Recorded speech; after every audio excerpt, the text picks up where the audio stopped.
Quand j'avais 19 ans, je disais toujours pour rigoler Welcome to my TED Talk.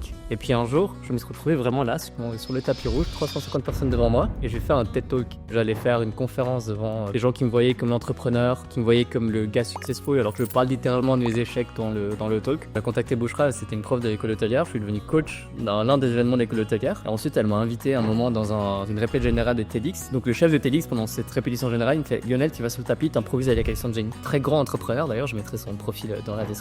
Et puis tout d'un coup, je me suis retrouvé là, en train de faire un talk avec Alexandre qui a terminé sur un vrai talk. C'est comme ça que ça a commencé. Comment se construire un TED Talk? T'as plusieurs étapes. Normalement, tu devrais soumettre ta candidature. Eux, ils font un background check. Et après, t'as genre 5 à 10 séances de coaching avec eux pour apprendre à construire un talk. Moi, je suis arrivé genre 3 séances avant le vrai TED Talk. On m'a vraiment balancé là-dedans. Du coup, j'ai pas eu toutes les étapes de préparation. Donc en gros, à la place d'avoir genre 6 mois pour préparer un talk, j'avais que 2 semaines. En plus, le challenge, c'était que je devais faire avec quelqu'un d'autre.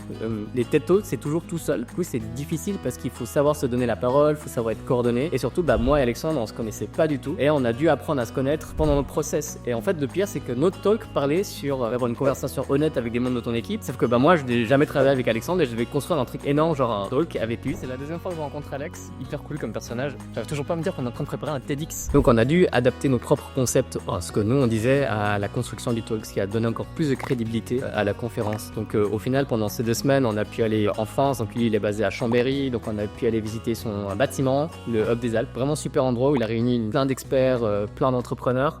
Donc on s'est posé là-bas, on a pu faire un podcast. Ça a très bien marché sur scène, donc c'est super cool, ça fait la 2e fois qu'on se voit. On a pu visiter les locaux. Moi, ça m'a donné une perspective énorme sur l'entrepreneuriat déjà côté France, parce que moi je suis forcément basé en Suisse, donc ça c'est pas la même chose. Donc on était à ce Hub des Alpes, on fait notre première répétition. Soit incroyablement grand ou tout petit, c'est 2 mètres d'humain ensemble. Entre du genre, tu vois. Parfait. Entre deux, on a fait peut-être 45 minutes de call ensemble pour préparer de quoi on va parler. Et là, on devait se lancer directement. J'avais énormément d'appréhension parce que forcément, le gars, il a 35 ans d'expérience, voire plus. Premier investissement que j'ai fait, j'ai créé un bâtiment de l'entrepreneuriat qui s'appelle le Hub des Alpes, qui est donc un bâtiment de 1500 m². À construire des entreprises qui a été vendues à des énormes boîtes, il a son propre fonds, etc. Alors que moi, j'ai un background beaucoup plus petit. Et ce qui est super cool de sa part, c'est qu'il m'avait vraiment traité d'égal dès le départ. Après, il s'est cool une semaine, ça devait être la semaine la plus intense de ma vie. J'avais pas prévu de faire un TED Talk fin 2024. Et genre dimanche après-midi, c'était la dernière répétition générale avant le vrai TED Talk.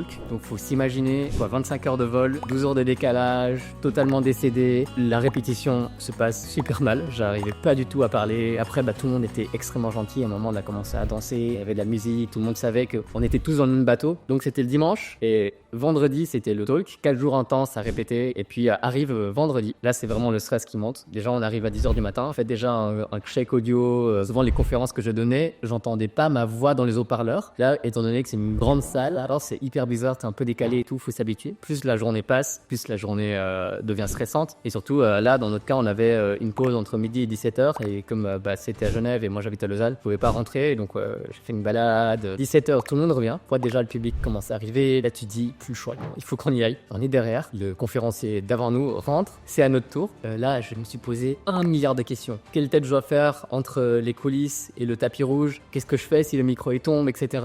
Et du coup je commençais vraiment à me paniquer. Et là Alexandre de nouveau il me fait une tape sur l'épaule, il me sourit et là tout qui part et je me suis dit ok on y va. Et sur le tapis rouge, je prends mon souffle et je commence mon talk. La première phrase, elle est passée toute seule. Après je dis une de mes premières lignes qui était une blague. Les gens ont commencé à rigoler, les gens ont commencé à avoir un sourire. À chaque fois que je regardais dans la salle, les gens écoutaient. T'avais des personnes qui prenaient des notes et là ça m'a enlevé un coup de stress. Et là je me suis rappelé justement une phrase de mon mentor. De toute façon, toutes les personnes qui sont dans la salle sont là de manière bienveillante et sont là pour t'accompagner dans ce que tu dis. Et ça m'a vraiment fait un déclic quand j'ai vu toutes ces personnes et là tout est allé tout seul. Ping-pong parfait. Même pendant les répétitions, c'était pas aussi bien que le vrai TED Talk. Et à la fin, tout le monde a applaudi, c'était incroyable. Et en remontant, il y avait plein de gens qui disaient ouais félicitations. J'ai eu souvent un peu peur de me lancer. Je pense que la plus grosse leçon que j'ai tirée de ce TED Talk, j'ai pu découvrir vraiment que ce soit un écosystème totalement différent dans lequel j'ai évolué. Les surprises peuvent se cacher vraiment n'importe où et les opportunités peuvent vraiment se cacher n'importe où. Il faut savoir pas en profiter, mais des fois juste aller avec l'énergie, se rendre compte que les gens sont bons autour de soi et que ensemble, typiquement faire un talk à 2 avec l'équipe TEDx derrière, avec l'équipe de coach qui se pousse et ressentir cette énergie, ça peut être life changing.